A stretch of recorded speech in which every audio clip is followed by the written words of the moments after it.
And we are live. Welcome back to the Black Muse Podcast. I'm your host, Jason Muse, aka the Black Muse. It's a very fine Saturday. Very happy to get back streaming after the week off that we had for Thanksgiving. And I'm also excited to bring on my guest for today. It is a man who goes by the alias Pardon Will, but maybe better known as W. David, I want to say Lilly. I'm gonna bring him on, and he can correct me if I mispronounce his name. Uh, how Hey you doing, man, man? I'm doing good. I'm doing good. And yeah, it's Lily. You Okay, just wanted to make nailed sure it. I got it right. Yep. No, that's it. So I would love for you to inform my audience about how we met. Where do we know each other from? Yeah, most probably like a lot of the guests you had previously, bro. We know each other from a silly app called Clubhouse. Very silly app. It's a very silly place. But yeah, we've ran into each other in some rooms over a wide spectrum of topics, and so I Yeah, don't know exactly where we kind of fell in jive with like in a flow, but we kept like popping into each other's rooms often. So yeah, I um, agree. I think was it under a I think it was like a comic book room, It or might have been. maybe not. I think so. I've done Um, those, but I don't know the first one. I've done so many types of rooms. yeah. Just kind of exploring what Clubhouse can be. So Oh yeah. it's just actually usually very difficult to pin down the first room. Oh yeah. It's very rare that I'm able to do that. But yeah, we wide variety of topics because I don't know, I'm kind of have eclectic tastes, so I talk Yeah. about like so many different things. Me too. Um, but yeah, no, I'm excited to have you on, and particularly because you showed interest in philosophy, which is something that I don't feel like I get to talk about as often as I want to. Um, I feel for some reason, and maybe I don't, maybe this is unjustified, but I feel um there's a certain kind of level of familiarity that you have to have with philosophical thinking in order to make a philosophical discussion worth it for me. And part Yeah. of that comes from the fact that I am generally like above average with my familiarity with philosophical topics because I majored in it in college. Nice. Doesn't make me an expert, doesn't make me smarter than people, but like I don't know, like there's levels to it, and like I think a lot of times people are engaging at these topics kind of for the first time and at a more basic level, which you would expect for engaging with anything for the first time. And I'm to the point where I'm like, yeah, I did that already. I want to go to the more advanced stage, and get deeper. And I feel that philosophical discussions with random people on Clubhouse frustrate me because of that. And Yeah. I'm not trying to come off as snobby, but they're without making it seem as though I'm more intelligent than them, because I genuinely don't believe that. There's more like I don't know. There's levels of depth that you can go to when you have a solid foundation in basic stuff. You can go on. It's kind of like any subject, like Yep. mathematics. You can have basic rudimentary understanding of arithmetic, but when you're talking about like differential calculus, like that is more advanced, and so being able to engage at that level is different from just being able to engage with basic arithmetic. You know what I mean? So I think that Yeah. philosophy Yeah. kind of has that vibe too. Um, It does. It does for sure. I think the problem with philosophy too, when it comes to, but not a problem, and you studied it, and I didn't. I mean, I was an outsider when it came to study and stuff like that. The problem is it has a tendency to kind of move wherever it wants to go, and then invokes it.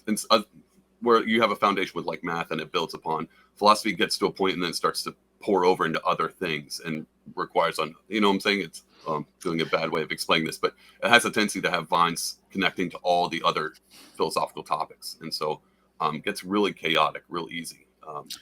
Yeah, Over time. philosophy can become. I think the term I would use is nebulous for sure. Nebula, perfect term. Yeah, But I do think that there's a way of doing philosophy where you can minimize that impact. yeah, So analytic philosophy in the Western tradition is a way of doing philosophy that emphasizes logical consistency, making yeah, sound logical arguments, and stuff like that. And there's a way of doing philosophy where it's more amorphous. It's more kind of all over the place. It's more just saying kind of pithy things and in many ways saying things that are cleverly worded. oh, dude, that's me Um, all day. Me all day. and that's not necessarily inherently bad, or it's not like it has no value to do that. I mean, it would be something more akin to poetry than mathematics, Hmm. but it's still, there's still versions of philosophy that are done that can be quite profound because you can use words in clever ways to actually prompt people to think very deeply about concepts and try to explore what the deeper meaning of them are. And anytime you're doing something like that, you're doing a version of philosophy. In fact, you can have a whole philosophical discussion about what philosophy is and isn't, if you really wanted to, kind of a meta philosophy. But yeah, no, I'm excited to talk about philosophical things with you today, and excited to have you on the podcast. And then also just a shameless plug, don't you have your own podcast? I do. I'm a fellow podcaster. It's called the Pardonable Podcast, cleverly named. And man, I enjoy doing the podcast too. We talked a little bit about this.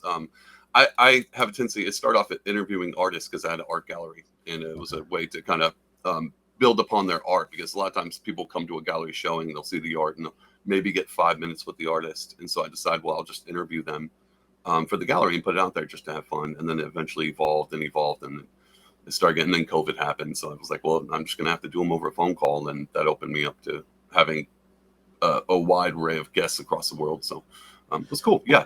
Fellow podcaster. Yeah, that's what's up, man. And I'm new to the podcast thing. I didn't really think of myself as a podcaster. I just thought of myself as doing the podcasting. Like you may cook, but you don't think of yourself as a chef necessarily. No. Like you just do the thing. I actually hate saying I'm a podcaster because it's kind of sends a chill down my spine. Like, oh God, is this what I've become? And so I try to avoid saying it, but when it's two of us in the same online room, then might as well just admit to it. Yeah, I don't even know what it means yet. Like I don't know what that confers on me to say that. It's actually kind of weird. At what point? It's not going on a resume by any means. It's not going on a resume. Yeah, like at what point in your daily life, when you cook a lot, do you actually become a chef? Is it when you start selling your work? Is it when you open a restaurant? Like you know what I mean? And I feel like podcasting has that same kind of vibe. It's like I produce content, I put it online for people to see. That's what podcasters do. Yeah. I'm very amateurish about it. I'm not really making money off of it. At what point am I officially a podcaster? See, this is actually a good conversation to start with the philosophy thing. So I'm an artist as well. So that's where I got started in doing a lot of the, I guess, almost like content creation. Oh God, here we go. As an artist, you struggle with that. I feel like I feel like the word influencer is not too far away. Dude, no. I'm gonna try to avoid that at all costs. But yeah, as artists, you actually start off with that same thing, because I mean, anybody can. When I first started painting, it was on pizza boxes, because just my life situation. My buddy had a roommate.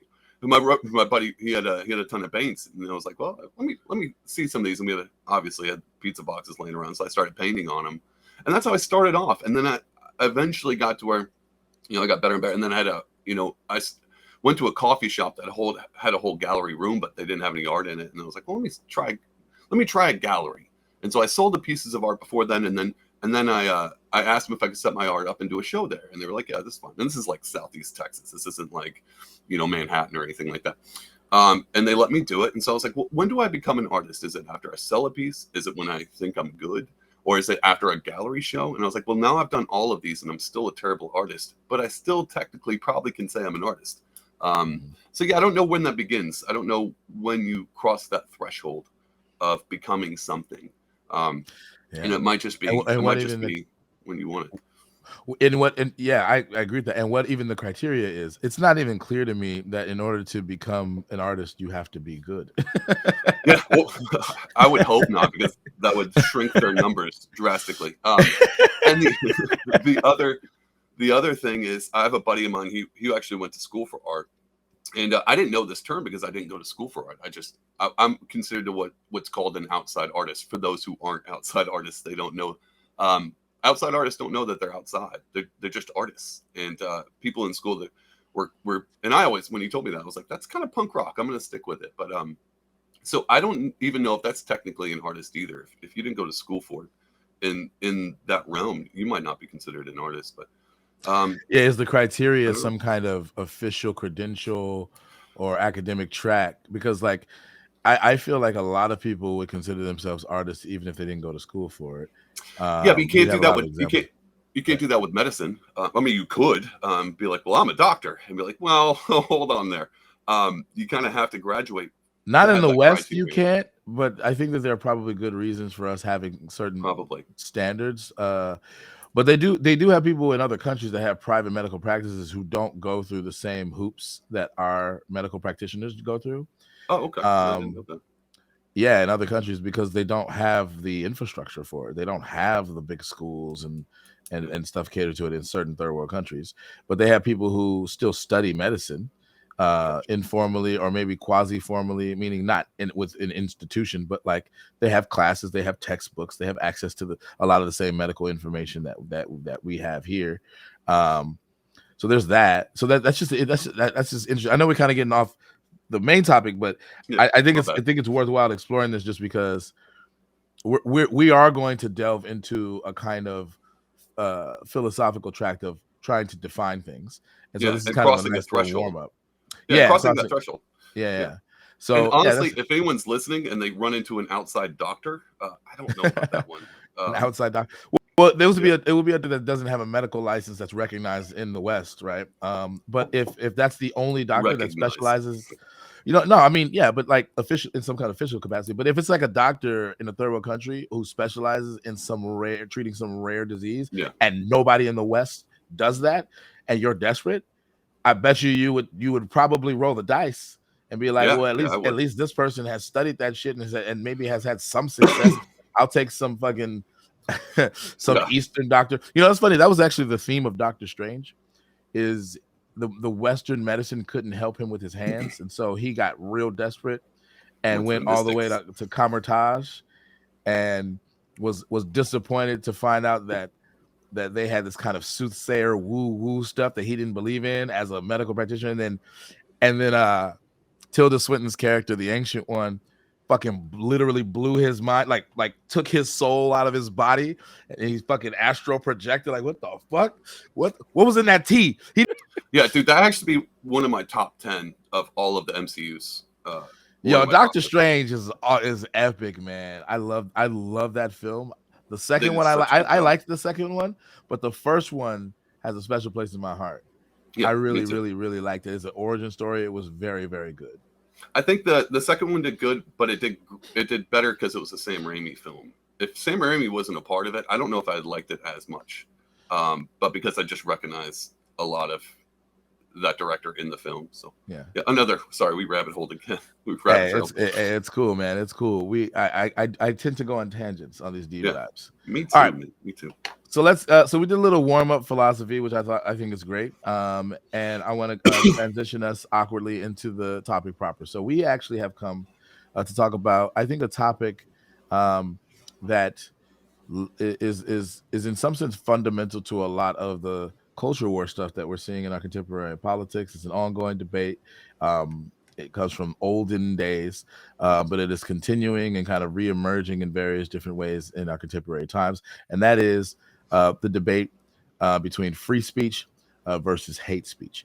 And to kind of summarize it, on the one hand, we have a deeply rooted tradition that uh, in some ways instantiates a particular form of freedom, and that is the freedom for a person to express in various different ways, not just verbally, but express the contents of their minds and hearts with fidelity, the way they actually believe. And we have a whole bunch of roots in our legal tradition in the West in particular, but also in the United States. Sorry, in the West generally, but also in the United States in particular.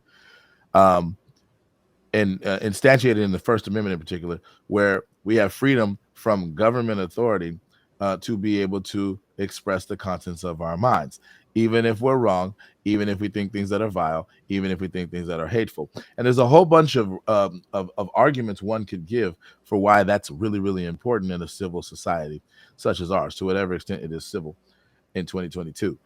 But on the other hand, and in contrast with that, there does seem to be very recognizable, just intuitively, very recognizable examples where people express the contents of their minds and hearts in ways that cause harm to other people, particularly when they are doing that in targeting certain groups.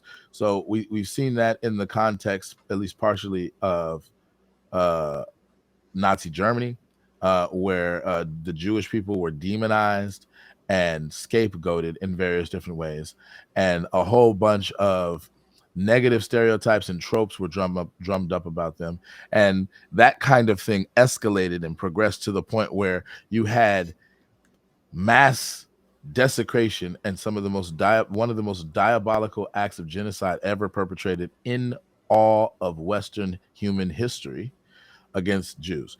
Millions of Jews died by the hands of the Third Reich and Nazi Germany under Hitler, and like such devastating consequences that are the like inevitable progression of something that started off just very much kind of like we're just demonizing a group of people, might be an example that you might cite. You might cite something analogous to that in the context of the United States of America, when it comes to chattel slavery and how my ancestors, Black people, were demonized, regarded as inherently inferior, as the kind of being that can be treated literally as property, that can be taken sexually for the gratification of their slave masters who literally owned them as property.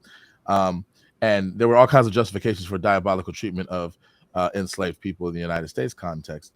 Um, One could argue that a lot of the origins of that started with a discourse about what the status of these people were and progressed to all of these horrible atrocities.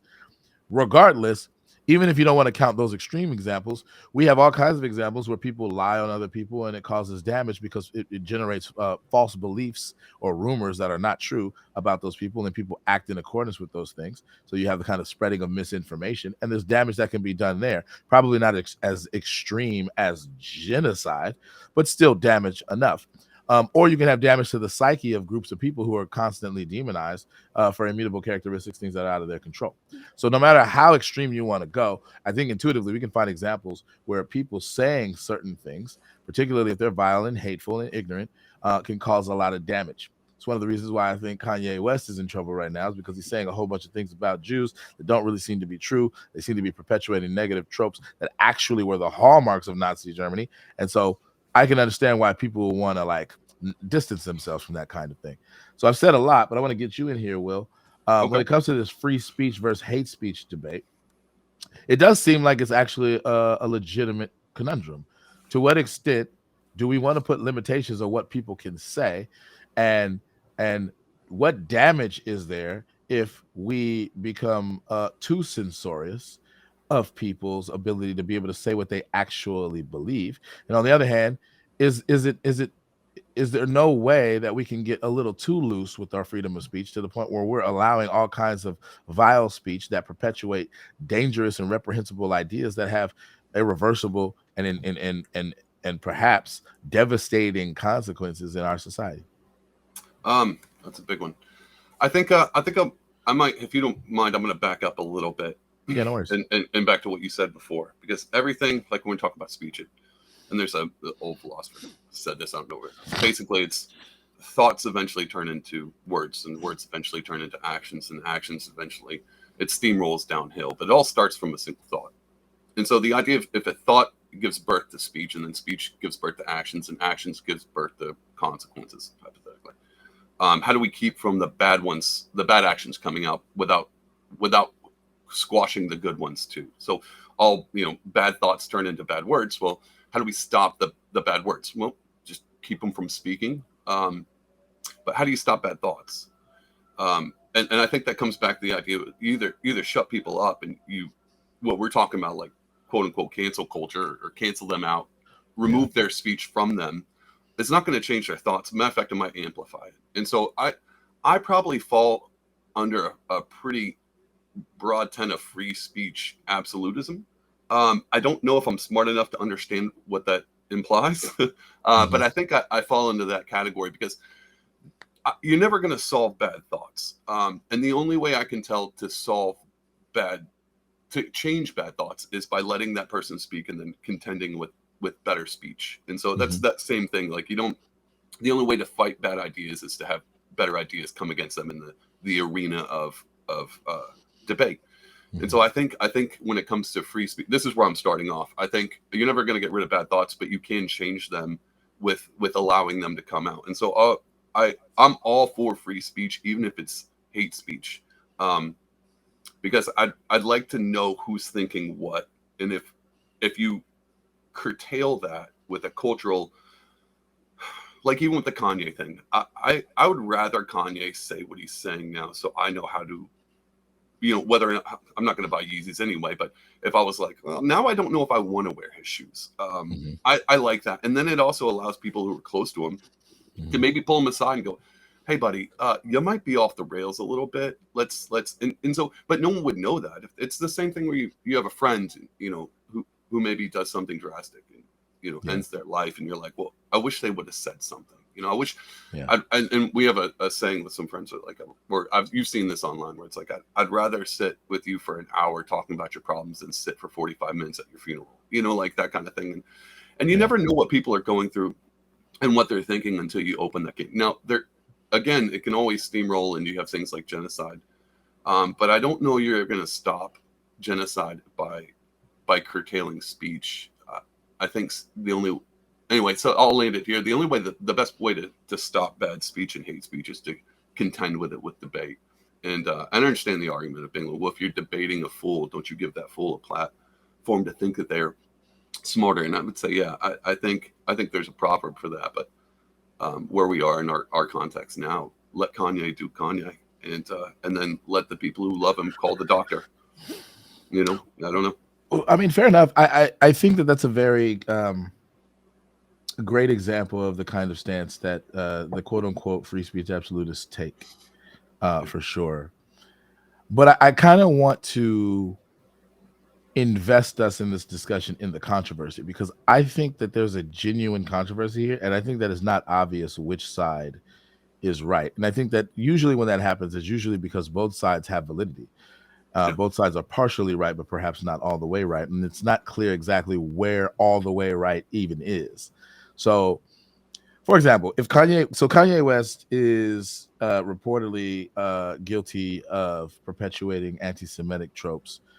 Most recently, he's gone into a more extreme version of that, and by professing, I don't know how sarcastically it seemed. He did it in a way that seemed like he was sincere, but he may have been trolling. But assuming that he was sincere, he professed an affinity for Hitler, in a way that seemed to confirm, I think, in the minds of most people who are already disillusioned by the statements he was making or incensed by them, that Kanye West has taken a pretty extreme anti-Jewish or anti-Semitic stance. And so professing love for Hitler is, in the eyes of most people, tantamount to endorsing the atrocities that Hitler committed against Jews. I think that's how most people are going to interpret it. However fair or unfair that conclusion being drawn is, I think that it's a natural one. Anytime a person expresses affinity for someone who's regarded as kind of the worst person ever, like a monster, um, that's kind of the natural conclusion I think people will draw. A lot of people. If we want to play the nuance game, I guess we can do that. He seemed to be trying to articulate that there were certain facets of Hitler that he liked, as opposed to everything about Hitler that he liked. I really wish that somebody would have asked him, "Is there anything about Hitler you don't like?" That would have But been a great question. Yeah, that would have been my natural question, because that would have been I wonderful. would have prompted him to like at least acknowledge that there's aspects of Hitler that we all agree are atrocious. And if you're trying to do this kind of radical love in the image of Jesus Christ or whatever, which it seemed like he was gesturing towards, and his way of expressing that is by saying that somebody that we generally regard as a monster and irredeemable and the worst person, even he had redeemable qualities, and that's kind of the point he was trying to make. Yeah, Okay, but you can recognize that people who committed heinous acts at the same time as you can recognize that they may have had redeeming qualities. Like, I mean, maybe Hitler loved his mother. Maybe Hitler was a gentleman.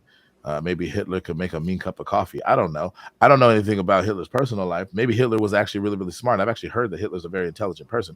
just a Maybe really Hitler was, bad artist. That was it. He's just yeah. really bad I've at heard enough. I've heard he was very charismatic, and that was maybe a part of why, that he must have had leadership qualities of some sort.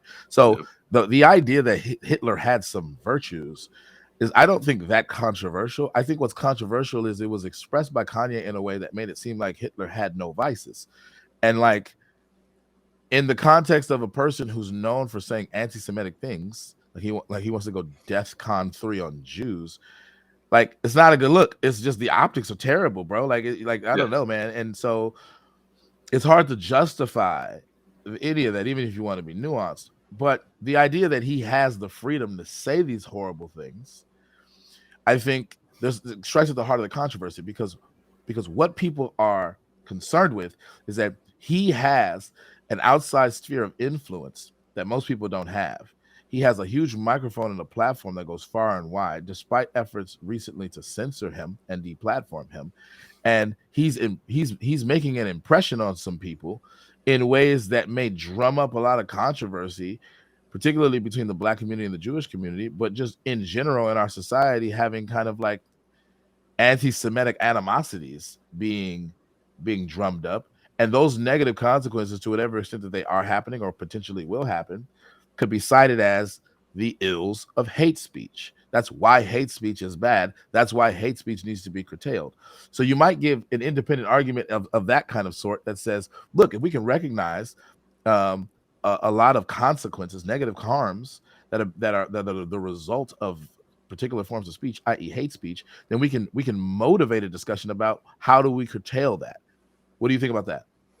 I think that's a good.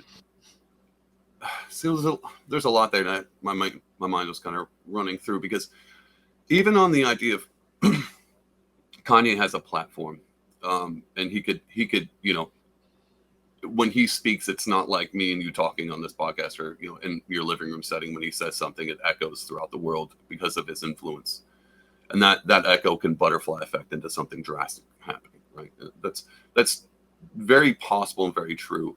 But even allowing to do what he did, I'm trying to walk this through and make sure I don't say something, at least make sure I'm coherent on this.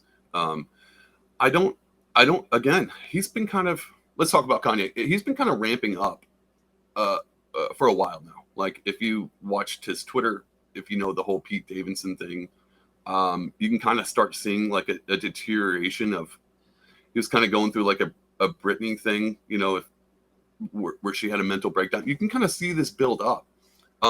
It would have been different if all of a sudden he ghosted and he was fine. And it was like, well, Kanye's probably working on his next album. And then he shows up on Alex Jones and says what he said. And then you're like, wait, what? But because of free speech, and because he's exercised it so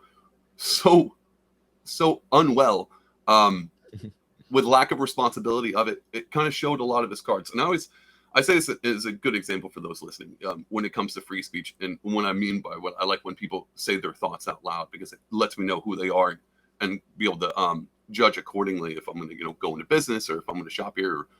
It's like playing poker, and everyone's technically at the table. And I'm not saying don't tell people what you're thinking. I'm just saying those who will show their cards to the table openly without anything, then let them show their cards. At least I know now what you're playing with. And so I think it's a little bit different with him, because, and we look at Kanye differently because of his influence and his platform. And so what do you do? What did they try to do to curtail him? They took away his money. They locked him out of bank accounts. They're going, hey, dude, you're off the rails. You need to stop, because people are going to lose. I mean, that's honestly what they were probably worried about more, not genocide towards a group of people, but probably that their stock and their business, like Yeezys, are going to drop in price or something like that. They were way more concerned with the dollar price of what damage he's doing with his words than they are about any real damage he could do to a group of people. And I think that's how they attempted to curtail him. But then you just watch it go at it. You saw what it did. It just made things worse. And so that's kind of how do you stop this? And you stop it by having people next to you who are willing to pull you aside and take that time with you. And that's what kind of makes me sad about the Milo and Nick Fuentes thing. About, you can kind of see the group around them. And I've listened to Kanye on Rogan, and I think he's a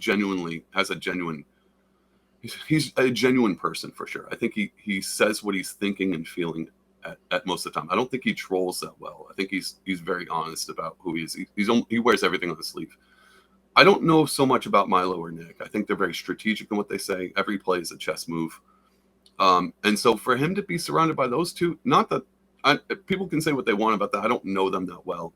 I never really kept up with that stuff, the political stuff, but just seeing him on Tim Pool or on Timcast and kind of hearing all the news that came out after him, that's not a good people to be around. I would not put Kanye with those two in the same room, just because it seems like he could be easily molded to whatever they were looking to do. Because again, he wears his heart on his sleeve. Um, Sorry, that was a long rant. All I'm saying is, I think when you attempt to curtail someone's speech, it oftentimes makes it worse instead of making it better. Like, take away his money, and now look what he's doing. And so, I don't know. What do you think about that? No, I think that there's some validity to that. It doesn't seem like censorship, generally speaking, or what is now called deplatforming, is the most effective means to stop the bad ideas from propagating. In fact, it seems like these days it often has the opposite effect, because what it usually what it can signal in the minds of some people, particularly those who already kind of agreed with the speech that is presumed, at least by those who were the authors of the cancellation, let's say, Yeah, to be bad, is that actually there must be something true about it, because the powers that be are heavily invested in suppressing or censoring the idea. So you had this kind of effect with the Hunter Biden laptop.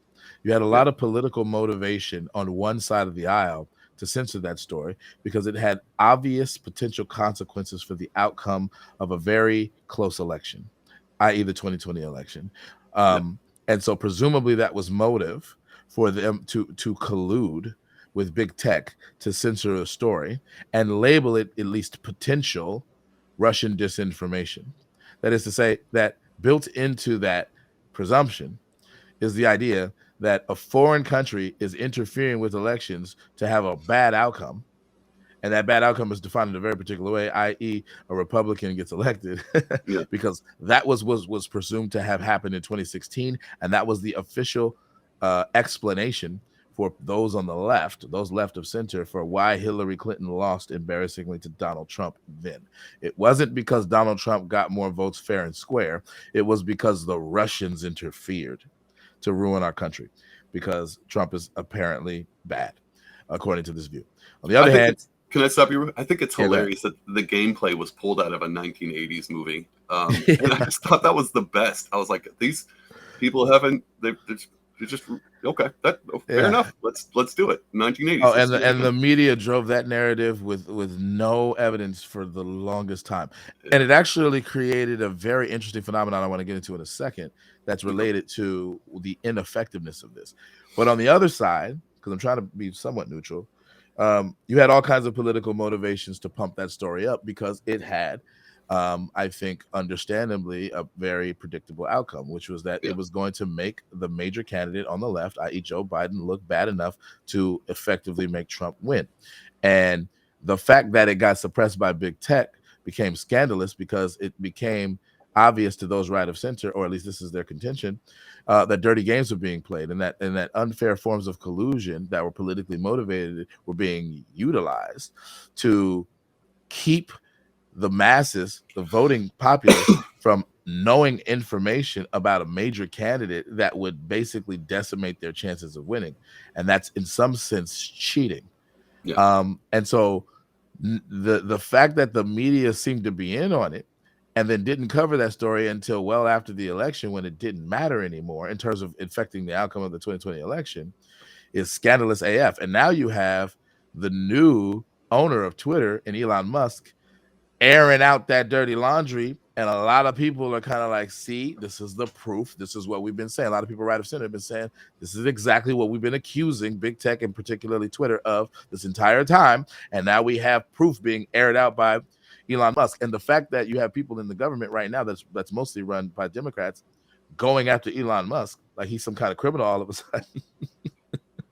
It's funny to watch these figures who used to be heroes of Democrats I become know. enemies of Democrats. Even Donald Trump himself has those pictures with Hillary Clinton, and he was celebrated even by Barack Obama at one point as Dude, he was on being. he was on Fresh Prince of Bel Air. I remember the Yeah, episode. yeah, yeah, I was like, yeah. this is great. I mean, Donald Home Donald Alone. The Donald guy's in Trump everything. was a titan of industry at one point. He was regarded as Yeah. a mogul. He was regarded as a instantiation of the American dream and how you can be successful in America by Democrats, by the way. Yeah. Yeah. And then No. No. all of a sudden, he became public enemy number one. And Elon Musk is going through that kind of transformation right now. Like the media, the left-leaning media in particular, has turned on him. The right-leaning media is now favoring him, which is really weird because they didn't really like him that much before. I mean, I guess in some sense they liked him because he was a billionaire, and to whatever extent they value whatever kind of rich capitalistic values he instantiates. I think people right of center did value that, but Yeah. like the fact that he was kind of posturing himself as kind of liberal, the kind of that he's trying to go green, a lot of people right of center didn't like that, and now they're embracing him because he is instantiating this kind of pro free speech stance. Yeah. I find all of that fascinating, but I've been ranting, but all that to say this: You're fine. how these current events interact with the issue here is fundamentally the controversy is about what the proper limitation should even be. It seems that even the free speech absolutists like Elon Musk acknowledge that there needs to be some limitations on people's speech, and even in our legal tradition there's tacit acknowledgement there needs to be some limitations. You can't slander and libel people. One example that they give that I don't even know is accurate legally speaking is that you can't say fire in a crowded room. I don't know that Yeah. that's even true, I but don't I think know it that you is, can't but slander and libel people. The yeah, burden of proof is high for those, but you can't do that. That's some limitation of speech. And then like you can't like do things like have child pornography. I To was whatever about to extent say so. that counts as speech, that you can't do that, that's a limitation that I think is probably proper and most people would agree with on Yeah. speech. It is designed to protect children who are very, very vulnerable in our society, among other things, right? Yeah. But but you can also become too censorious, and so where's the proper line? What and to what and where does hate speech fit in terms of drawing the proper lines? Like fundamentally, I think that's what's at issue, and I don't think it's obvious what the answers are. What do you think? Yeah. I don't think it's obvious at all. And you brought up a good one because a lot of times, that child porn, the art aspect of things, well, isn't art free speech and I can do whatever I want. It's like, whoa, whoa, whoa, whoa, whoa. No. We there is a threshold that you have to cross. And I would say you're right. Even free speech absolutes there's a line drawn in the sand somewhere in this. And it's hard to find it because those things tend to waver. The difference between like the idea of putting out someone's address to dox them, quote unquote, is not an idea you're trying to share. It's an intention for an incitement to violence. Like that would be like what Elon talks about. Like you can say what you will, but you will not incite violence. And that becomes its own category because if you incite violence, well, what's the definition of incite? And what is actually considered violence? And these things have been rearing their heads for a while now. And I think our problem where we are today is the widespread technology, the ability to have that in everyone's pocket and in their hands, but without any real clear cohesion of what means what. As the world has gotten smaller with technology, we've lost some coherence, like a common language, a common ground. We don't have that thing anymore. Even the idea of deciding what is violence. I mean, speech is violence. Remember that whole thing that was going down? Like if your speech is violent to me, and you're like, well, hold on, how is speech violence? Because it does me psychological harm. Is it psychological violence? Just saying things? Ben Shapiro, him walking into a podcast convention is violent to somebody. His presence is violence. These Yeah, words it's a bizarre. Yeah, go ahead. Sorry. well, I'm just saying, like, we've lost cohesion on the most simple terms and simple ideas. And I think because we have no common ground to start off, like what you said before, like building the foundation, and then as you get up higher, then you can go into more complicated things, and then kind of parse this out. But because the foundation has eroded, that we don't even know how to define things, because everything, and I have my own theories on this that we can get into, but because there's no social cohesion at a basic level, all of this free speech absolutist stuff up at the top is going to teeter totter and fall over because we don't even know where to begin. So it's kind of like starting, trying to start from, 30,000 up and find your way down to the bottom is where I think what we're doing right now. Even podcasts like this is a good way for us to just kind of, okay, how do we parse this out and pull it apart, Yeah. the threads, to see where it comes together? And so, Yeah, great point. I mean, we are exercising free speech right now. Yeah. Exactly. in a very particular way. And if we wanted to, presumably, we could launch some anti-Semitic tirades. Yeah, we could easily. I'll We- do it right now. I'm just joking. you better fucking not. I will I'm not. cancel you right away. No, I'm just kidding. I, Um, yeah, no, I think I'll but be okay. but I'm gonna. presumably we could do that. Yeah, I could publish that on YouTube. I probably get a strike or whatever, but I could probably get away with publishing it on 4chan or some other source where people could see it. yeah, I could share it with my friends in various different ways to try to, avoid various different tactics of censorship. Um, but like, even if I was censored, it's not clear that it would prevent, to your point earlier, that it would prevent the ideas from spreading. In many cases, what it does is it motivates people to spread the ideas even further, because yeah, part of their argument becomes this must be true because the powers that be that don't want you to know this thing are actively trying to suppress it because they yeah, know it's true. And that yeah. becomes this kind of weird effect of like, now the ideas are propagating even more. Um, and so there's a kind of weird catch-22 with it, because at the same time it's like you don't want it to just run freely because it also spreads that way, but then like your attempts to censor it also help it spread in Oh, various ways. oh, hold on. Back up on that last point. I don't know if that's absolutely true. I think light is. I know it's a cliche. Light is the best disinfectant, and letting ideas like that roam freely. I don't know if they spread very well that way, unless they're. And this is where it goes to like the powers of be are telling me to stop. That's an issue. You know, the quote unquote powers to be trying to change the way people are talking is an issue, but they also back things up. Like if you look at Nazi Germany, it wasn't so much that people had this, this one guy had this idea and then all of a sudden he was out in the street, you know, giving his speeches, and then people started going, yeah, you know what, he's right. Yeah, we got, he's right. That's not what happened. He was charismatic, and then he got power, and then he used the power to actually force what he was saying. And I know it sounds like the opposite of, the government saying, oh, no, you can't say this, but it's not. It's literally, no, you can't say the Jewish people are good people. That's not, what I'm saying? Like, it's the Well, same it thing. would And be so if more you let like, it run free, oh, well, go ahead. I think it would be, I think a better example to exemplify what people are worried about is like what happened with the discourse on Muslims in the wake of 9/11.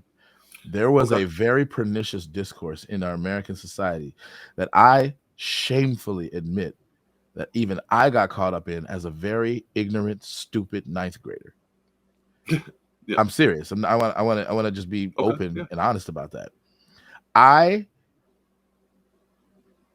adopted very bad, ignorant views about the motivations of Middle Eastern people and Muslim people in the wake of that horrific tragedy, because I, in my very stupid ninth grader brain, saw this damage, and I ate up what the kind of discourse on it was, which was that these evil people who are quote unquote terrorists and hate America did this to us, and we need to go get those evil bad people, and some of them live amongst us, and we need to search them in airports because they're suicide bombers and all that kind of stuff. It created all of these pejorative stereotypes of a group of people that I did not understand, and I had no frame of reference for why those views were problematic, because I didn't understand. I Yeah. didn't understand their culture. I didn't understand what made a Pakistani different from a person that lives in Saudi Arabia. I didn't. All of them were just in that area Yeah. where the bad people live, where the terrorists come from.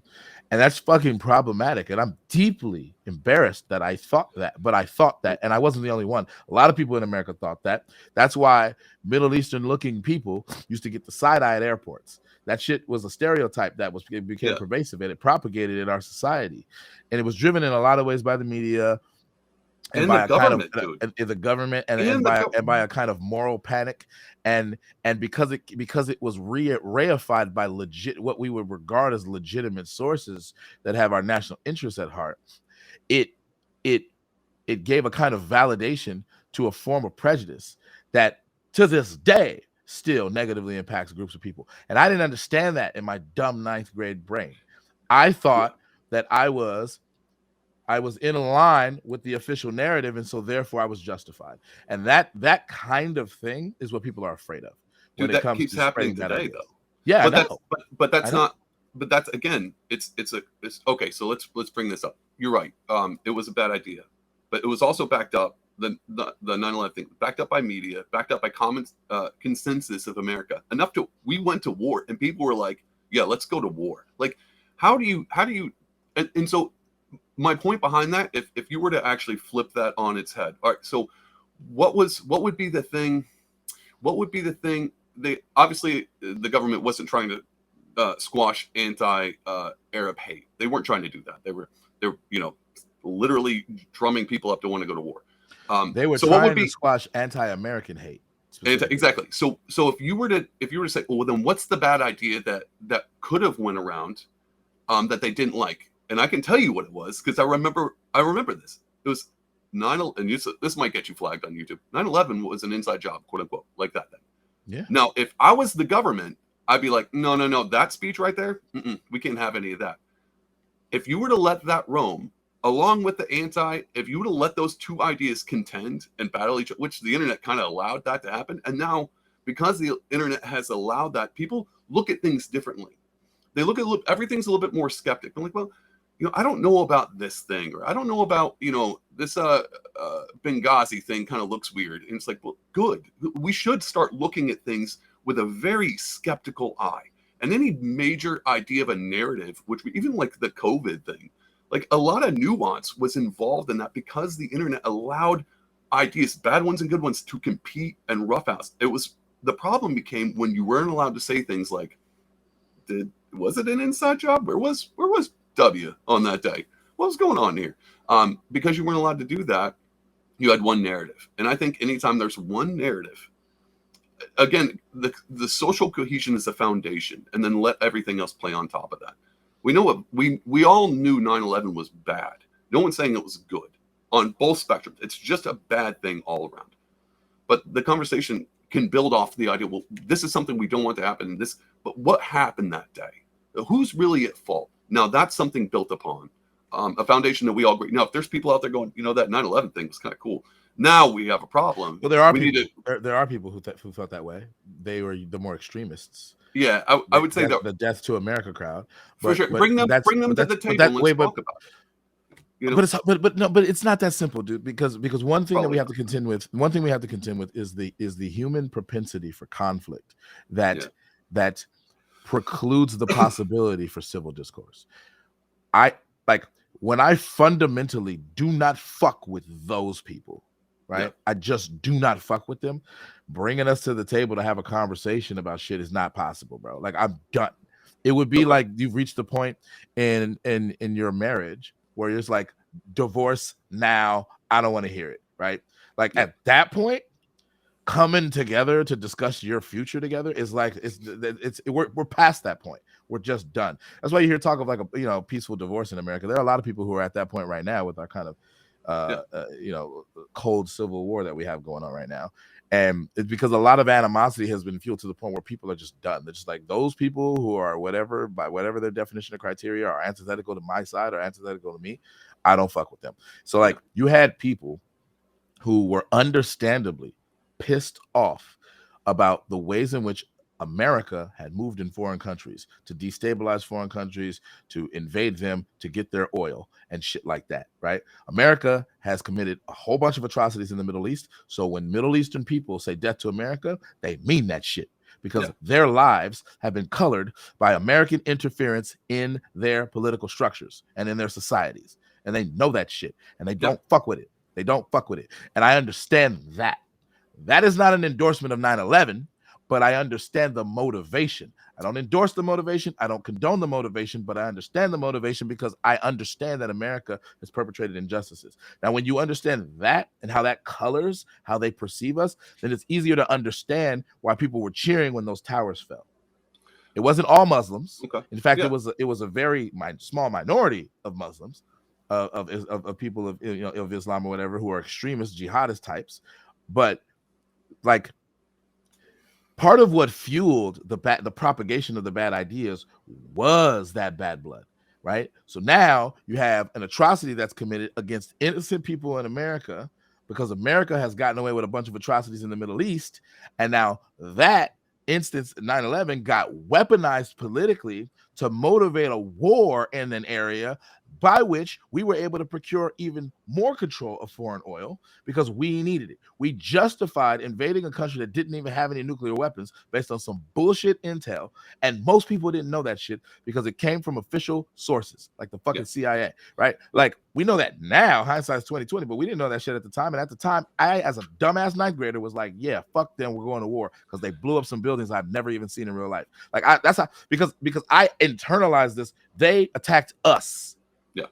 That patriotic shit. Like I internalized that shit, and I didn't understand that I was being manipulated at the time because I was a dumbass ninth grader, and I thought and said, there's nothing wrong with. I know that, but what I'm saying is there were a lot of grown ass motherfuckers that fell for it just the same, and they were just as dumb as me in ninth grade as far as falling for that, right? Well, you have to. I think even at that time it was a deterioration of a common. I mean, I don't know how, because even if you think about, I wasn't alive in the 60s and 70s, but the anti-war movement, that whole thing, people distrusted the government pretty quick back then. And I don't know, maybe it started then. People just started, the trust in that official narrative has started to erode so drastically. But here's what I'll say. Even I didn't know anything. I was a ninth grader too. I was about that. I was maybe in 10th grade. I can't remember. Even if I don't know anything about that war. I don't know if my parents knew anything about what was going on over there, about America's influence in the Middle East that would have led people in that part of the world to be so fiercely mad at Americans to do what they did. I don't know if anybody knew about it.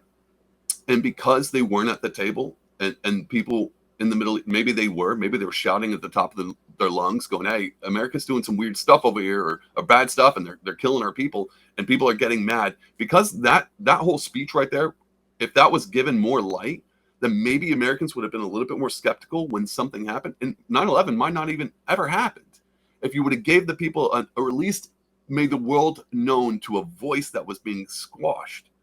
And again, so it goes back to the free speech thing. When is the official narrative, let's not talk about the Middle East, and then all of a sudden 9/11 happens? I'm like, well, because they weren't even at the table.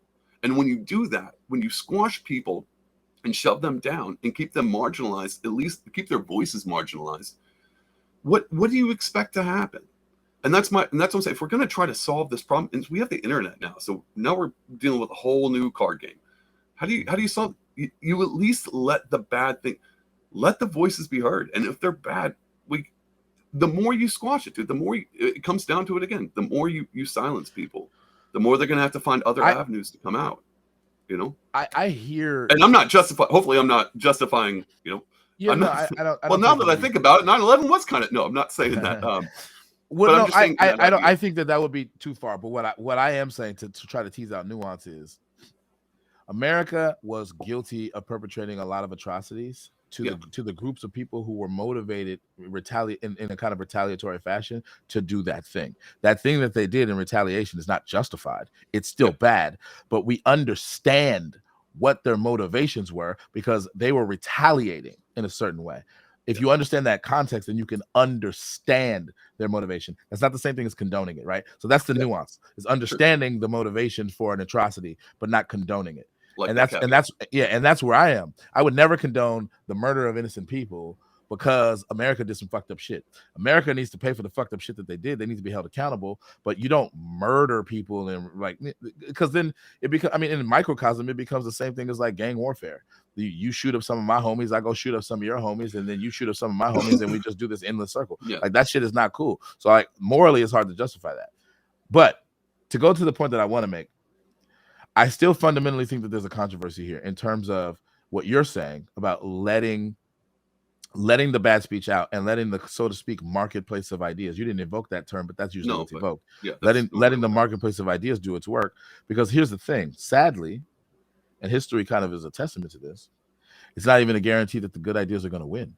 It's not in the marketplace of ideas. It's not. And we're talking suppression and media tactics and government manipulation aside, just pure laissez-faire marketplace of ideas is not even guaranteed that the good ideas are going to win out.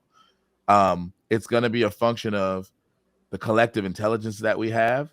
It's going to be a function of how susceptible to bias that we are. It's going to be a function of the differences in power dynamics. Some people have an outsized voice in our discourse, not because they're more right, but because they have more power.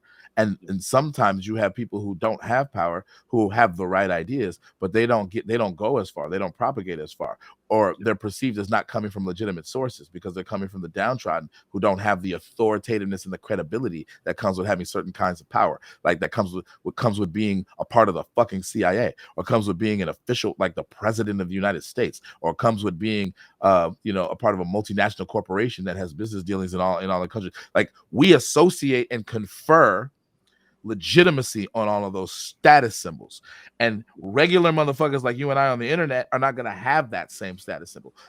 Now to complicate things, to your point, we're now seeing a generation of people who are looking at this, generally speaking, not universally, more nuanced, and they're recognizing that just because you're the CIA doesn't make you right. We got examples historically. The CIA has been full of shit.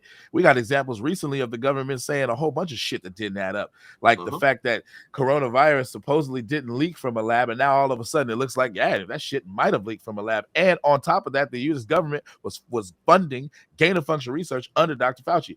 That looks bad. And then all of like there's been so many things that were like dismissed as like conspiracy theories that turn out actually is probably true. Like that kind of shit, people recognize that shit. And like, and on both sides, by the way, it's not just the right. It's the right more now in contemporary times, but the left has a whole bunch of examples of when the left-leaning government told us some bullshit, and they're like, bruh, that shit ain't true. And usually it's like the left will recognize the ways that we had official narratives in terms of why we were in foreign countries doing certain things, like we're policing the world, or we're trying to like spread democracy. But really, we were trying to get some oil, or really, we were trying to make sure that we're the only ones that have nukes, or really, what we were trying to do is we were trying to like open up another fucking military base and destabilize the Communist Party of some whatever country because we didn't want them to challenge us and our superpower status. Like we have all kind, or we wanted to control some kind of economic system that to our benefit. So people on the left are even disillusioned by all of that to the extent that they know any of that shit, because Democrats have been warmongering for decades. And now you have this weird flip that a lot of these anti-war leftists are now like pro-Ukraine. It's shit is weird. I'm like, what is happening right now? Like, but also you have people on the right who are like all for limited government and stuff like that, and they were calling for like big tech to be like reined in and like big government to step in and be like, hey, big tech, you can't do that. Like there's been 180s on both sides, bro. And I can go more with Republicans, how they've switched up. But I don't want to talk too much. I want to get you in. What do you think about all of that? I said a lot, but what do you think about any of that? I was thinking the whole time, man, I think you're spot on. And again, I think it goes back to the narrative. And I'm a bit white-pilled, and for those who listen might know, white pill's just optimistic. I'm very optimistic about the future, for the most part, in general speaking, because that nuance and that narrative, that constant, like, well, we only had 4 news stations, and Walter Cronkite gave us the truth, and we know it because it's the truth. And you're like, well, how do like, okay, Cronkite, you know what I mean? All right, yeah. I'd be like, okay, well, but now we live in a day and age where even the people who held the narrative, the blue checks, quote unquote. Remember the days of Larry King? I believed Larry King. I mean, I still do. I don't know. I still do. I'm a little. I don't know about Tucker Carlson. No, that's a different. or Don Lemon. I don't know about them. I don't know, man. And this is why, and we've seen this over the past few years. And this is where it goes back to. Let's go back to the marketplace of ideas. You did say something that I thought, and I took note of it. It's not always a guarantee the marketplace of ideas that the best idea will out. But it's the only place we have a chance. Because at any point in time where that marketplace of ideas is starting to be controlled by anything, that control, like you said, those ideas start to shift hands. All of a sudden you're a Democrat and you're like, war is bad. Wait, oh no, we're signing up for this Ukraine thing. Okay, never mind. Let me change the flag in my bio. It's like, now war is good. No, war's great. And so it would be immoral not to go to war. And this is that's legit. I've legit heard that. Legit heard that. We're technically not at war. We're funding war efforts. When have we ever done that before? We've never ever funded war efforts anywhere. But my point being, that marketplace ideas, it starts to bring the idea under scrutiny and not so much who's saying it. And I think I'd rather that part, the emperor, everyone's starting to realize that the quote unquote emperors aren't wearing any clothes. And the more that happens by exposing and going, let's talk about ivermectin or something like that. And everyone's like, oh boy, here we go. It's like, well, the more that happens, wait, I gotta object. Even if it was a bad, even if it is legit horse, even if it doesn't help at all, having that in the marketplace of ideas would at least shows who's telling you not to, and then you do research. All I'm saying is people are starting to look into things on their own, and I think that's overall healthy. I think that's overall better. Epistemologically, I think, to steelman you, epistemologically, I think there is some value we can recognize in the presence among all of the ideas we can choose from of bad ideas, to whatever extent we have the ability as a collective to distinguish bad ideas from good ideas. Because what the presence of a bad idea would do is it would inform us about what not to do. Yeah. And so that can be epistemologically useful, right? For the same reason that failed science experiments are valuable, because now we know at least one way not to do this thing, right? So there's some epistemological value, and therefore derivatively from that, there's some political value in the presence of bad ideas, to whatever extent we have the ability to recognize them. The problem is, or one of the problems is, there are legitimate questions about our ability collectively to actually adjudicate properly and distinguish bad ideas from good ideas. One, and two, there is the problem that I think a lot of people left of center are more jaded by, and more, I think they typically are more willing to recognize, which is that it seems like the marketplace itself is rigged.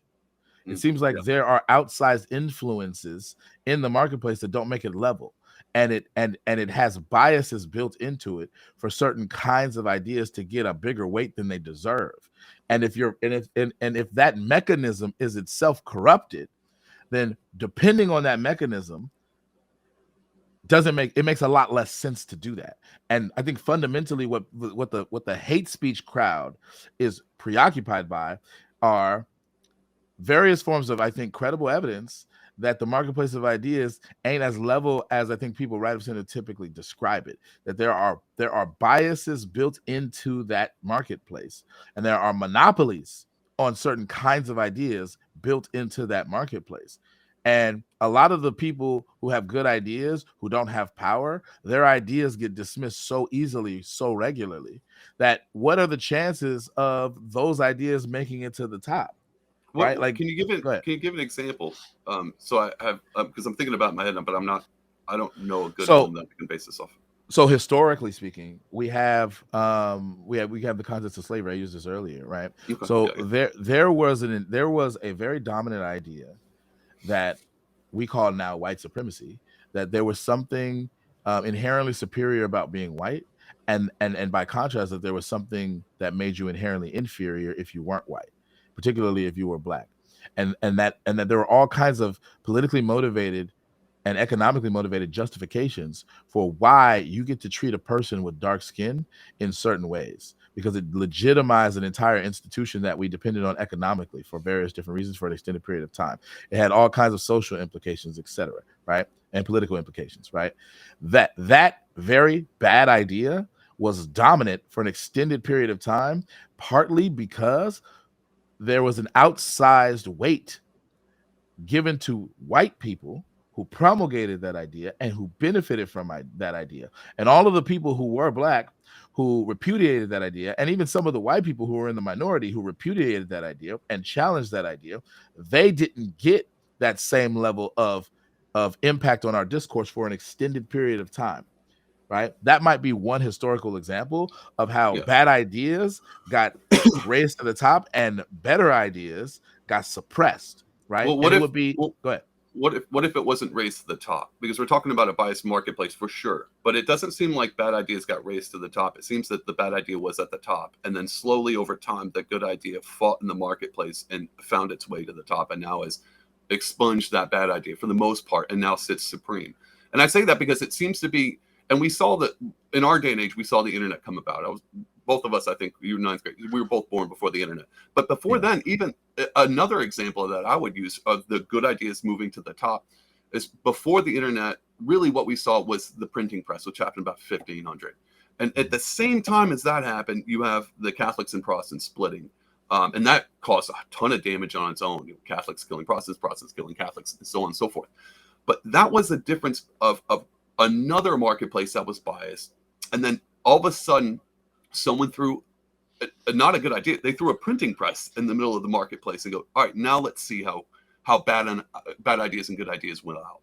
And when you do stuff like that, and then you rehash it up with like the internet, this constantly seems to keep coming up in our civilization. And I'll say this because it seems, even no matter what, if the marketplace is going to be there regardless, even if it's biased or even if it's counterweighted with someone sitting supreme, as long as we constantly have that, the reevaluation or someone throwing a printing press or the internet or Twitter, as long as we keep having those renters come in, it seems that society and life has gotten better over that time. Like gradually gotten better and better and better. I know it's a dumb argument. I'm just saying, in a wide spectrum of range, civilization has gotten is better now than it was 1,000, 2,000 years ago because of the marketplace of ideas was allowed to win. And that's I think not there's only because of that. I'm just saying that seems to be a common skill. But there may be an alternative explanation. So I do think that there intuitively that there are a lot of ways in which our society has improved. So for example, I cannot legally be owned by another person as a black person, and the idea that white people are inherently superior to every other race is fallen out of popularity, way out of popularity, to the point where anybody who espouses that idea now is likely to receive overwhelming disdain from most people, even white people. They don't fuck with that shit. Even to whatever extent they have unconscious biases, they would never explicitly like praise a person who thought something like that. Most white people wouldn't. Sadly, we have a minority of people who think that, but most people don't. So that is an improvement from the days that I'm talking about.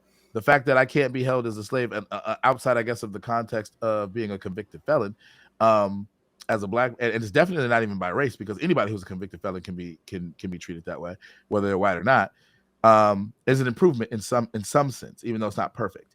I get that. However, an alternative explanation might be that actually what happened to make the ideas race to the top is that all of the things that were suppressing those good ideas were removed, right? And that's what I'm saying. And the biases that were built into that and had implications for the power dynamics, right? Those got slowly but surely chipped away at and reversed over time. Well, how did they get removed or chipped away? So what I was going to say is that you can say that part of the mechanisms of chipping away at those things was the fact that the good ideas started to win out slowly but surely over time. I don't mind that. But what I'm trying to point out is the fact that the system is capable of being corrupted in such a way as the bad ideas were able to be at the top in the first place is an indictment of that mechanism in general. And if it could be corrupted in the past, why can't it be corrupt now? Oh, I see what you're saying. Yeah, I'm not saying it's not corrupt now. I'm saying over time it's evolving to become better, and that's what I'm saying. I don't think it's perfect. Right? Obviously, it's not perfect. We're having a conversation about this right now, and I mean, we have Twitter, so we can understand that this is not a perfect system. We're actually trying to figure out, me and you right now, trying to figure out what is the perfect system. Where's the threshold? Yeah. I'm just saying because of 1,000 years ago or 500 years or whatever. With the printing press has led us to this conversation right now. And I'm just saying, like, I don't think there was a marketplace at all. I think there was power, and the power kept ideas where they wanted to be. And as soon as you opened up a marketplace like the internet or like the printing press, or people are able to start talking about things, Martin Luther nails 95 theses on the doors, and everyone's kind of walking by being like, what is this monk talking about? Oh, I can't read the Bible. Stuff like that. I'm just saying, it's a simplistic idea. I want to push back in a very sincere way. This is not me playing devil's advocate, which is, I actually think that every marketplace involves power dynamics. There is not such a thing as a marketplace without power dynamics. Easily. Yeah. Now you can devise a marketplace in theory where the power dynamics are more or less even or equal. But I don't think that marketplaces are inherently designed that way or inherently are constructed that way. In fact, I think historically we have a lot of evidence that most marketplaces, now we're talking about one of ideas, but I'm just talking Yeah. about marketplaces as an abstract idea, concept. Mhm. Like most marketplaces are actually really robustly defined by the prevailing power dynamics of their time. And I Yes. think that that's no less true now in 2022 than it was back, the 1600s, 1700s, Yeah. when slavery was alive and well in the United States. Now, I think that the power dynamics are not the same, exactly the same. There's been a lot of different shifts in various different ways, but I think that that whatever the prevailing power dynamics are, and however they lean, and however they're lopsided now in 2022, Yeah. they have an impact on which voices get heard Yeah. now in 2022, and so that to me is an undermining fact that people who are preaching the marketplace of ideas as a solution need to contend with, because I think a lot of times they're naive about how corrupted that marketplace can be. Yeah. Uh, yes. I think I have a bad answer, if that makes I mean, sense. hey, we're just trying. Maybe Yeah. I have a bad answer to. Maybe my I answer's worse. actually, no, I think you're right, but I also don't know if I would. This goes back to that. I don't know if I would actually want to remove that power dynamic completely, because we talked about this. We all know that there's some things that shouldn't be said online or should be shared online. There's a threshold, and if you remove all power dynamic, that power dynamic is probably number one. It creates a vacuum. Someone's going to take the spot, and number two, you don't really. This is why I'm a terrible libertarian. I'll tell you why. Is I think when it comes to freedom, requires the people participating in freedom to take up an exorbitant amount of responsibility. And Mhm, I don't know if people are inclined to want to have that responsibility. mhm. And so we tend to sell off our freedoms with the government taking over the responsibility. And so, or at least society, there's certain rules that you cannot do, even in the marketplace of ideas. There's certain ideas that we're not going to tolerate. Mhm. And I don't know if that's bad. Again, and I think Well, this, I agree. I agree. I and actually this comes back to, and this is why I get real weary of anybody who's like, nope, free for all. Let straight anarchy. Is I'm not much of an anarchist. And I think about G.K. Chesterton has this quote where he talks about there's a fence in the woods, and when you come upon it, always ask why that fence was there before you remove it. And the whole point is being like, never just run in with a wrecking ball. Always analyze, look at things, and if it's a bad power dynamic, someone's in charge that shouldn't be, then Mhm. yeah, you have reason and way and thoughtfulness to get that out of there. But just to run in and go, That's if it was Elon and Elon was like, hey buddy, open door, Twitter is whatever you want, yeah. then he's allowing a lot of bad people to share a lot of bad stuff. And when I say bad stuff, I'm talking like bad, like Yeah, bad. like child porn, which is that's something Exactly. he's been trying to clear up. And he's No, been trying to cancel that. And I don't think that's a bad you thing. I make think a that's good. yeah, I don't either. So I agree. You make a good point that's very intriguing in this discussion that I want to contend with, which is just the existence of power dynamics is not inherently bad. Yeah. Having in fact, there are all kinds of practical necessities to having hierarchical structures in a lot of facets of our society, including marketplaces writ large, Yeah. right? So you would want to have some kind of regulation or rules. What is inbounds? What is out of bounds in terms of like economic marketplaces, for example? Yeah. To whatever extent that they're not corrupted, you would want to have the SEC be able to step in and be like, that's insider fucking trading. You can't Yeah. do that. That's out of Exactly. bounds. Blow the whistle, right? And you can extrapolate this to any kind of enterprise of human endeavor. It can be something as innocuous as basketball. We have referees whose job it is to judge whether or not any kind of violation of the gameplay has taken place and to act accordingly. And that they have an outsized power. There's a power dynamic at play because the referees have the ability to get the ball to the other team. Yeah. Even if you don't want to, or even if you don't agree that you didn't travel or you didn't double dribble or your shot was legal or whatever, right? You didn't foul. Like, so you need to have some kind of regulation in order to maximize the positive impacts of most in domains of Yeah. human endeavor. This is especially true of marketplaces. You need to Yeah. have some kind of regulation of the enterprise. This is true when it comes to traffic and the flow of traffic. We have street lights, we have stop signs, we have rules that enable and maximize the effectiveness of people to be able to drive to and from. Is it perfect? No. People violate the rules sometimes. We still have car accidents, but by and large, it works, right? Yeah. So I would apply that to the marketplace of ideas. You would want to have some kind of structure, some kind of system, even if it's. But what you really want, and I think I didn't articulate this very clearly before. What you want is lack of corruption of that process, and what you also want is it to be equitable, because that has implications for the fairness of the enterprise. So if you had something as simple as a system of upvotes for ideas, and I'm bringing it in kind of to our contemporary times, something like Reddit. So you have an idea that's expressed, and then you have everybody has the ability to give an upvote, and those ideas that get the most upvotes are the ones that raise to the top, and everybody sees them more, and the ones that get the downvotes get raised to the bottom. Right? There's a power dynamic there. And you, in order to have your ideas be seen, you need to convince enough people to upvote your shit, right? Yeah. So that's not inherently corrupt because there's a power dynamic. But if you give certain people an outsized ability to get upvotes because they have a blue check mark on Twitter or some shit, Yeah, right? Then that's you're legit. playing. That's legit. Yeah. Yeah, then you're playing games of power dynamics in a way that's not necessarily equitable. What justification can you have in giving some random motherfucker with a blue check mark who got that shit because they know some people, as opposed to with actual merit? They actually earned it. They actually demonstrated maybe an above average competence in their ability to be a reporter or their ability to source information or whatever, right? Yeah. Like that is the corruption that we don't want.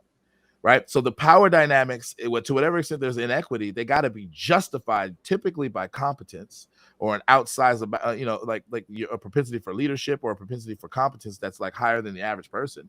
Then we might justify the inequity in that sense. In the same way that we justify the referee's ability to take the ball from a certain team because their whole job is to regulate the enterprise, right? So we give them certain powers that other people can't have. And this is the same thing with our division of powers and the structure of our government itself. We give the president certain powers that nobody else has, but he doesn't have all the power. Congress has powers the president doesn't have. And then you have the judicial branch, the Supreme Court in particular, that has powers that neither of those two have. So that division of power is justified because we don't want any one of them to be corrupt. And if one of them is corrupt, the other two can compensate. That is built into the very fabric of our society. Is it perfect? No, we still have government corruption. But like we have the ability to curtail that corruption built into the system. Right. So I think I elaborated maybe a little bit too much, but I think your point struck a nerve with me because it pointed out one very simple thing, which is that power dynamics are not inherently corrupt. They're corruptible, though, and we want to make sure that to whatever extent we have power dynamics, that they're justified, they're rational, and that they preserve the equity that's possible in that domain. Yeah. What do you think about that? I 100% agree. I think the government was a good example. Actually, I like the Reddit example too. I think that works at least if a society functions. It kind of gives a voice of going, okay, we're all thinking the same thing. Maybe if we're not saying it, and then when someone posts a Reddit and then it gets a ton of upvotes, you go, okay, so maybe I'm not alone. Maybe this is a good idea, and you start to look at things a little bit differently, even if it wasn't your idea or if it's not something you would be most inclined to look at. And I like that. I don't know if you're ever gonna. There's that idea of utopia, like the perfect system, the incorruptible power dynamic. I don't know if that's ever going to be possible. And I think because I believe people have the propensity of corruption themselves. So until people become righteous in some divine sense, all man together in the Garden of Eden or something, then maybe. But even then, corruption was allowed. You know what I'm saying? So what's your possible. Power dynamic? I agree with that. Do you see what I'm saying? I'm just saying but the power dynamic is people. Partially, but like part of what makes it equitable is if every person has an equal say. Yeah. Right. And that's kind of fundamental to a democracy. That's kind of what we like. I agree. However, what I wanted to point out was to the point that you just made. Even if it's not possible to achieve the utopia, I think it can still serve a purpose as an ideal to strive towards, right? In the same way that I don't think that there are any perfect people, but we can have an idealized version of what it means to be a really good person. Hmm. And that person would presumably be a perfect person.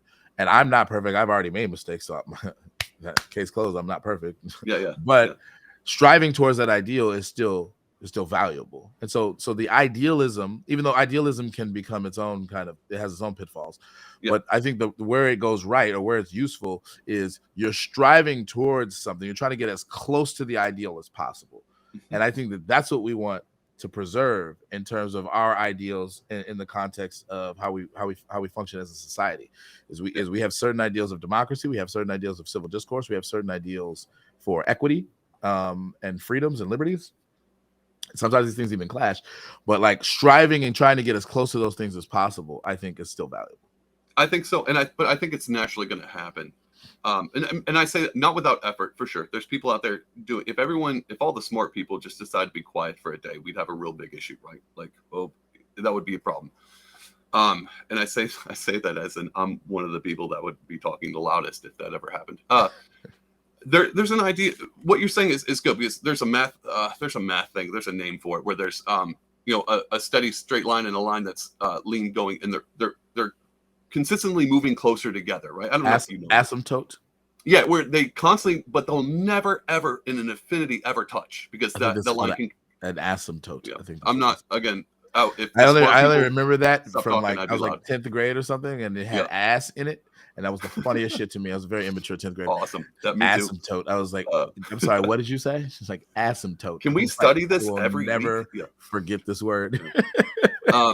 But that's the same concept. We'll never hit the line. They'll never meet, but we are moving closer together. And I and told where the I go, I told the teacher to kiss my asymptote. It's anyone. I don't know how I made it this far in life. no, that's fine. I don't know how I've. Yeah, I That's didn't even funny. remember. That's. I'm pretty sure I did the same thing, and I just forgot about it. Yeah, Uh, and I think when it comes to the best ideas, here's something to think about, because you talked about the power dynamic, and this is why I think everything's somewhat getting better, because everything is corrupt. Everything can be corruptible. And if you look at Twitter right now, like, say, so what's the best possible scenario is to not have a power dynamic. We have rules on Twitter for certain things, because certain things are bad. Would you say in 10 years, and this is where I get, this is where I start to go, oof, if we stop, if we silence anything, then it could be bad. But if we stop talking and exposing these ideas, or at least contending these ideas, then it could be problematic. But in 10 years, Twitter, all those things that are rules against it now, going, hey, you can't say this, or you can't post that. If we progress into a better utopia, a lot of people will be like, well, finally, remove that fence, and now we can. And I'm saying, I think the better ideas float to the top, because even now we're 1,000 years later, whereas it might have been like, well, it's fine, in Greek days. Now that idea has risen to the top, and it holds its platform there. We don't want to see kids exploited, and so that's my point. It's saying I think the ideas the better ones that we know, maybe our moral compass is just getting more refined, but those better ideas I tend to don't think sit that at the that's top while the bad necessarily ones fall true. down. I, It I might I'm not a, be. It's just a I'm a theory. little bit more black pilled than you, maybe, Yeah, that but might be. I think that there are a lot of instances where good ideas do raise to the top, and we have a history of that. But we also have a lot of instances where the opposite is true, where bad ideas raise to the top. And so I don't think that it's a guarantee. Do you I don't think that think that there's happens with anything about. corruption though? I do, what I'm saying is there's nothing about the progression of time that precludes the possibility of corruption, Yeah, and that's good. corruption reinvents itself. There's new forms of corruption that are That's a good point. invented. So one of them is that instantiated into the very ecosystem of Twitter itself. You had a situation pre Elon Musk where a certain political faction had an outsized influence on the discourse, and they Good point. were leveraging that power to promote people who are ideologically aligned with them, and then lying about it, and now are being exposed for it. Now, there's no guarantee that Elon Musk is going to be, in some sense, uncorruptible. He may be corrupt in the other direction. He may be corrupt in a different way, right? Because he has different interests clearly than the people who formerly ran Twitter. That doesn't mean that Twitter's going to be perfect all of a sudden. It's still corruptible under Elon Musk. It may eventually even be corruptible in the same way as it was before. I don't know, Yeah. but like the idea that just because time has progressed, that our understanding has improved, I think is a bad assumption. I think that there are so many things that make it possible for us to go awry in our contemporary times, particularly when it comes to our ability to evaluate and determine what ideas are good as a collective and what ideas are bad. There's so many things that corrupt or undermine that. Our education system has an influence on that. The promulgation of certain kinds of political biases have an impact on that. And then what's instrumental to those two things is the ways in which discourse is done and mediated. Social media actually has a huge corrupting impact on our ability to have civil discourse, because Yeah. what it I does agree. is it gamifies ideas, and the ideas that cause the most outrage stand to get the most attention. And we have an attention economy on social media, where the things that get the most clicks, likes, and shares and subs attract the most attention, and therefore attract the most advertising dollars, and therefore attract the most money, right? So like that's a huge corrupting influence on our discourse. A lot of the ideas that raise to the top through these mechanisms. It's not Yeah. because they're good ideas. It's because it's because a lot of people are paying attention to them. It's because they're salacious. It's because they're messy. It's because they're sexy. It's because of base instincts that we have as human beings, and it's corrupting our influence to be able to determine what's right and wrong for our country. Like it's fucking us over, and Twitter is a poster child for that kind of thing, because long-winded civil discourse like what we just had over the last hour and a half cannot be replicated on Twitter. It No, can't no, be. okay. The No. medium precludes the possibility, right? And that's a detriment to our public discourse in a fundamental way. We can't hash out ideas that are hella nuanced and hella complicated and hella complex in 125 characters or whatever the fuck it is now. I don't even know what it is now. With Yeah, no yeah. edit button. That means you could tweet some dumb shit that you thought when you were in ninth grade, and you can't even edit that shit. All you can do is delete it, and people will screenshot that shit where it will live forever, Yeah. and then cancel your ass 10 years later when they realize how dumb you were. Yeah. Dude, even it's even though you realize how dumb, bro, the shit I used to say in ninth grade, I know, bro, I'm if so I would have put happy. that shit I'm on so Twitter, and people would have been like, is this you, bro? And I would like the shit I said, bro. I'm still dude. embarrassed. Nobody even knows but me, and I'm embarrassed by it Maybe it because should it's be an age limit. objectively dumb.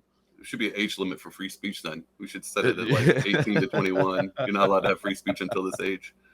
I mean, but then we're creating a cancel culture that won't even like allow people to make mistakes. Like part of the Yeah. reason why I think it's probably a good argument for free speech is we need to enable people to say dumb shit so that they can realize how dumb it is. If they You don't got know, if they're ignorant about how dumb their ideas are.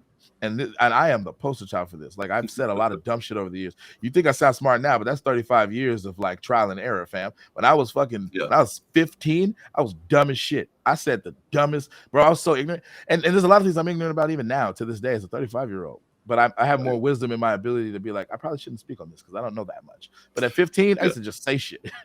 I think it's funny. And you'll pick up on this one because we were talking about we met on Clubhouse, and there's a lot of times you'll be in a room and you'll hear a good argument, and this one person will, they'll say something, they'll go on a rant for 3 minutes or 5 minutes, and you're like, dude, yeah, okay, yeah, this guy's smart, and then the next second drop something completely awful, and you're like, oh no no no no no, bad idea, and so that's necessary. I mean, I don't Yeah. think you should back up anybody and be like, well, I think the idea is something that needs to be contended. And I say that with people have ideas, they aren't their ideas. Even with the going back to the Kanye thing, I think with some counseling and some legit help, Kanye can make another great album. I think it could happen. I don't think he's too far gone. I don't think anybody's too far gone.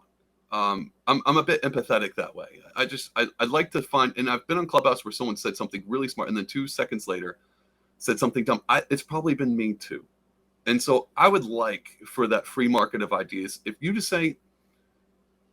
were to say on your podcast said something dumb, and I just have to sit with it and be like, well, I don't know. It's your podcast, so I'm not gonna. Let me see if I can get you off the screen. But you know what I'm saying? Like I wouldn't. I'm really reluctant to cancel people in general, and because I might be the next one. You never do that. there is because you might be in line for this. There's a compassionate impulse that I think is applicable to the situation. But what's the source of the controversy, to kind of counter it a little bit, is how much latitude do you want to give somebody like Kanye West to publicly spew things that are reprehensible on their journey of self-enlightenment? Like along the way, damage is being done. And I think that people intuitively sense the damage that's being done. It's not just to Kanye West, it's a form of defamation of Jewish people, because he's perpetuating negative stereotypes about Jewish people that aren't true of most Jews. They're just not true. And he's implicating an entire group of people because, I guess, of the actions of a few that he can identify, kind of. And he's making it seem like there's a secret cabal of Jewish people who are, making moves with respect to his ends and his I guess, interests and his status as a mogul, that he doesn't approve of. And like there actually is, underneath all of the anti-Semitism he's spewing, there actually is, I think, a robust discourse about historically the ways with which non-Black people have leveraged their power on a whole bunch of ways to reap the benefits of the natural talents of Black people. And definitely Kanye West does fit that mold. Mm-hmm. Because there are a lot of non-Black people who are making moves with respect to his interests and respect to his ends and his money that he doesn't approve of as an artist. But like blaming the Jews for that, I think, is just misdirected anger. I think it's, well, here's what I'll say. As much damage as quote unquote Kanye is, I mean, he might legit be doing damage. I don't know. I haven't paid attention enough. But what I can say is his actions, his free speech, has led to a ton of conversations on Club right now between you and me. People are having these conversations that they would have never had beforehand. Because I still don't understand the I'm from the South, so I never was raised around a high Jewish population. But growing up, and I've been a Christian majority of my life, growing up, I was like, wait, why do people not like them? Like, I don't get this. And I still kind of don't. I just never understood that. And now that we're having conversations like, well, there's a lot of bankers, and it's like, okay, but I still think at the end of the day, with Kanye spewing everything out, people are having legit conversations, learning and going, oh, now I see why you're wrong. Oh, now I see why this is a bad idea. I didn't even know this was an idea, much less a bad one. I didn't know people actually thought this until Kanye comes out. And then you do have people like Nick Fuentes or Milo going like, even on Timcast being like, yep, who is it? Who do you mean by that? And it's like, okay, so these people do exist with these ideas. And I'm glad at least people are starting to talk about it, because I still think the best idea is going to come out. The same thing with the 9/11 thing. If people were allowed to talk, to question, maybe we shouldn't hate on these people. And everyone was like, no, you must be a terrorist. Well, see, now we're not doing You're pro-terrorism. What's wrong with this guy? You're pro-terrorism. Well, if we were allowed to have a conversation, maybe less people were getting beat up in the street just because of their skin color. Like that would have helped a little bit. And I know it's not perfect. I'm just saying, I'm not sure I'm so quick to say cut the cord on Kanye. Or anytime someone steps, he stepped way out of line. I just feel bad that people are using it as entertainment. But it doesn't look like entertainment. And this will be my last question, because I know you got to go. What are the implications for accountability, though? If you're not willing to cut the cord on Kanye, at least temporarily, then how do you hold a person like Kanye accountable, who has the ability who has an outsized ability to do a lot of damage on their way to enlightenment, let's say? Okay, so I think the accountability part this is where it gets tricky for me. I don't think it's the public's responsibility to cut the cord on Kanye. I think it's the people around Kanye that are concerned for him legitimately. Those are the people. So say I went off on a tirade, right now, right on your podcast. You can cut the cord legit, but you wouldn't be your responsibility to find all my social media and cancel me, quote unquote, or call Elon, be like, Elon, take this David guy off of Twitter. He said some stuff on my podcast. That's not your responsibility. Yeah. No, the corporate, everyone around me can just ostracize me. That's fine. But it would be technically my wife's responsibility or my family's responsibility to take my phone away out of my hands. That concept. Like, hold on. And I don't know if Kanye had, and like I said, I don't know if he has anybody around him. So it's not technically anyone's responsibility to cut the cord on him in a legit sense. But there are some I don't know. interesting implications about that stance, because people I have a know there are. freedom It's of terrible. association, and Uh-huh. and a corollary of that is a freedom of disassociation. If they don't I want to know. associate with you, they don't have to. If they're a business, also Yep.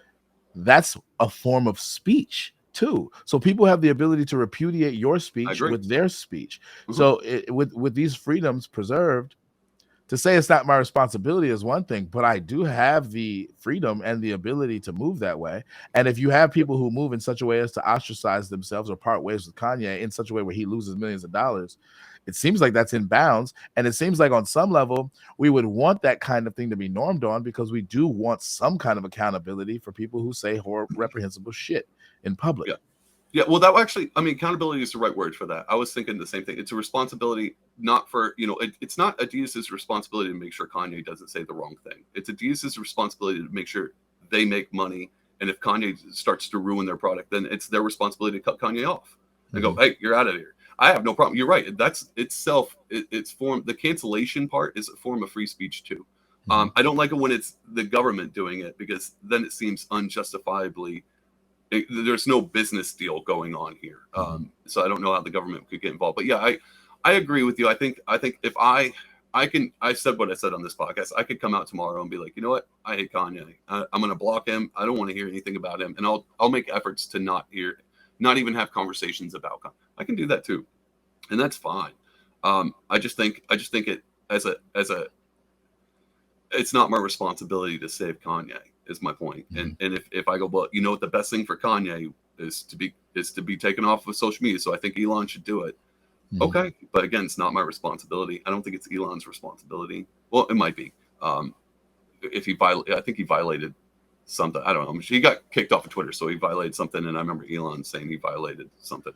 Yeah. But that doesn't surprise me. But yeah, that's my stance. I don't know if it's my responsibility to curtail your voice, to censor you. I think it's my responsibility to hold myself accountable and the people around me accountable. If it's my best friend and he goes off the rails, then it is my responsibility, because they're my best. That kind of thing. I don't think it's the world's responsibility to hold Kanye. And hold his hand through it. I don't know. Hopefully that made sense. Hopefully I didn't it did. Podcast with a rant. No, it did. I thought the conversation was very free flowing, and we're gonna wrap up here. I was actually gonna get into some heady stuff with by reading John Stuart Mill's arguments from Stanford Encyclopedia of Philosophy, but I'm not gonna do that, because I ruined that. No, you didn't ruin it. It's just that the conversation didn't go that way, so it didn't seem like I'm not gonna force it. But hey, maybe we can do a part 2. I don't know. I like to do several parts of these things, because these discussions usually, this one's a long one. Are bigger. Yeah, they're bigger than a couple hours. Yeah, for real. It really is. It really is. But to wrap up, what I want to ask you is 2 questions. On a scale of 1 to 10, 10 being this is the best experience you've ever had in life, better than sex, and 1 being this is the worst. How was your experience on the podcast? Oh wow, that's a scale, is it? I'm gonna go a solid 8.3. Oh, okay. I was hoping you'd say better than sex, but I guess it's not. I felt weird if I would have said that, then it would have sounded. That would have been weird. That would have been very weird. It would have been very weird. So I had to think about my answer, be very precise. It was like, how do I not? How do I not insult him, but also not hit on him? Right. That's funny. I asked a very weird question. That was my bad. My second question, on a scale of 1 to 10, 10 being awesome and 1 being not so awesome. How likely would you be willing to come back and be a guest again? 11. Nice. So better than sex. No, I'm just kidding. See that we go get. Actually, coming back would be better. Never mind. I'm not going to say it. Yeah, dude, it was a great time. I really enjoyed it. It's fun, dude. I love this. This is great. Yeah, man. Same here. So yeah, I'm gonna go ahead and wrap up. I'm gonna bring you off, and then hang out in the back, and then I'll end and we'll wrap up after. Okay. Alrighty. All right, this has been another episode, a deep dive episode of the Black Muse Podcast. I'm your host, Jason Muse. I feel really, really good about that episode. Really enlightening conversation, really great deep dive into the kind of ins and outs of the free speech debate. If we do a part 2, I think I'm going to delve a little harder on hate speech and trying to elucidate the intricacies of that and why people feel the way they do. But this was a great, I think, first part to an ongoing conversation. So with that, thank you all for watching, and I will see you all next time. Peace.